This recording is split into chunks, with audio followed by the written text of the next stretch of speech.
अहमदनगर जिल्हा रुग्णालयातील जळीत कांडात 14 रुग्णांचे बळी गेले होते। या प्रकरणात रुग्णालयातील डॉक्टर्स आणि परिचारकांसह रुग्णालय अधीक्षक डॉक्टर सुनील पोखरणा यांचंही निलंबन झालं होतं। पण अवघ्या 4 महिन्यात डॉक्टर पोखरणांची सेवा वापसी झाली आहे। त्यामुळे 14 रुग्णांचे बळी सरकार विसरलं का असा प्रश्न उपस्थित होतोय। ऐन दिवाळीमध्ये अहमदनगर जिल्हा रुग्णालयाच्या आगीमध्ये 14 जणांचा होरपळून मृत्यू झाला। या अग्निकांडानं संपूर्ण महाराष्ट्र हादरला। पण अवघ्या 4 महिन्यातच सरकारला 14 जणांच्या मृत्यूचा विसर पडला की काय असा प्रश्न उपस्थित होतोय। कारण या अग्निकांडात ज्यांच्यावर ठपका ठेवून निलंबित करण्यात आला होतं त्याच रुग्णालय अधीक्षक डॉक्टर सुनील पोखरणा यांना पुन्हा एकदा सरकारी सेवेत सामावून घेण्यात आलंय।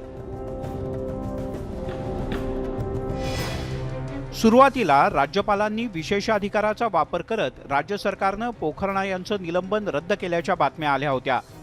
पण यानंतर राजभवनाकडून स्पष्टीकरण देण्यात आलं आणि पोखरणा यांना दुसरंच कुणीतरी वाचवत असल्याचं उघडकीस आलं।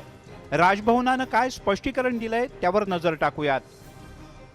डॉक्टर सुनील पोखरणा यांनी 25 जानेवारी 2020 रोजी निलंबनाच्या विरोधात राज्यपाल महोदयांच्याकडे दाद मागितली होती। या संदर्भात 16 मार्च 2022 रोजी राजभवन इथे सुनावणी झाली। सुनावणीच्या वेळेला राज्य सरकारनं डॉक्टर सुनील पोखरणा यांचं निलंबन दिनांक 15 मार्च 2022 रोजीच रद्द केलं असून त्यांची पदस्थापना वैद्यकीय अधीक्षक ग्रामीण रुग्णालय शिरूर जिल्हा पुणे इथे केली असल्याचं सार्वजनिक आरोग्य विभागाच्या प्रधान सचिव श्रीमती निलिमा केरकट्टा यांनी राज्यपालांना सांगितलं। राजभवनानं थेट हे निलंबन सरकारनं रद्द केल्याचं म्हटलंय। पण महाराष्ट्राच्या आरोग्य मंत्र्यांनी मात्र राज्यपालांनीच निलंबन रद्द करत पुन्हा एकदा पोखरणा यांना रुजू होण्याचे आदेश दिल्याचं सांगितलं। एवढंच नाही तर राज्यपालांची भूमिका नियमाला धरून असल्याची पुष्टीही आरोग्य मंत्र्यांनी जोडली।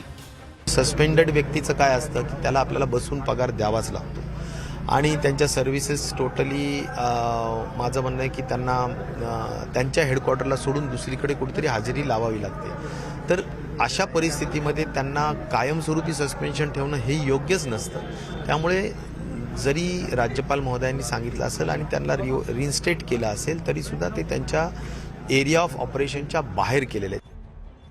खरं तर अहमदनगरच्या अग्निकांडात 14 जणांचे बळी गेल्यानंतर वारंवार डॉक्टर सुनील पोखरणा यांना वाचवण्याचे प्रयत्न झाले होते। न्यूज 18 लोकमतनं वारंवार याचा पाठपुरावा केला होता। अखेर 8 नोव्हेंबर 2021 ला पोखरणा यांना निलंबित करण्यात आलं। पण त्याआधीच पोखरणा यांना पाठीशी घालू पाहणाऱ्या यंत्रणेनं त्यांना अप्रत्यक्षपणे वाचवलंय। कारण कोणत्याही अधिकाऱ्याचं निलंबन झाल्यानंतर जर 3 महिन्याच्या आत चार्जशीट दाखल झाली नाही तर महाराष्ट्र नागरी सेवा अधिनियम 1979 अंतर्गत निलंबन मागे घ्यावं लागतं आणि याचा फायदा सरकारनं डॉक्टर पोखरणा यांना होऊ दिला असाही सूर पाहायला मिळतोय। एकंदरीतच अहमदनगर जिल्हा रुग्णालयाच्या आगीत 14 जणांचा जीव गेला। पण ज्यांच्या कार्यकाळात हे अग्निकांड घडलं ते अधिकारी मात्र यातून अगदी सुरक्षितपणे बाहेर पडले।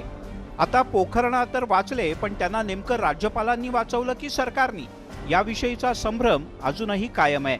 सरकारी लालफितीचा कारभार कसा मर्जीतल्या अधिकाऱ्यांना वाचवतो याचं उत्तम उदाहरण हे डॉक्टर सुनील पोखरणा यांची नियुक्ती म्हणावं लागेल। पण एका अधिकाऱ्याला वाचवताना 14 बळी नजरेआड केले गेले एवढं मात्र निश्चित। Bureau report, news 18 Lokmat.